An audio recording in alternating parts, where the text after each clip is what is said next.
पुण्यातील कर्वेनगर परिसरातून एक अत्यंत चिंताजनक आणि नागरिकांना सतर्क करणारी माहिती समोर आली आहे। परिसरातील काही सोसायट्यांमध्ये अमोल पवार नावाची एक संशयित व्यक्ती फिरत असल्याचं समोर आलं आहे।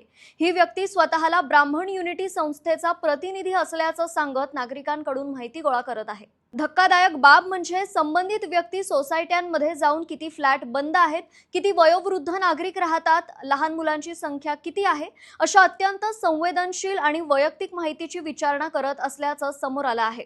या प्रकारामुळे नागरिकांमध्ये भीतीचं वातावरण निर्माण झालं असून ही माहिती चोरी किंवा इतर गुन्हेगारी कृत्यांसाठी वापरली जाण्याची शक्यता व्यक्त केली जात आहे।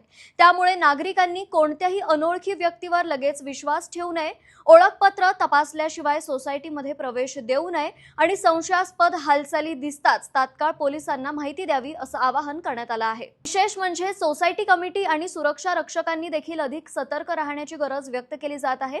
पुणेकरांनी ही माहिती आपल्या नातेवाईक आणि मित्रपरिवारासोबत शेअर करून सर्वांना सावध करण्याचं आवाहन करण्यात येत आहे।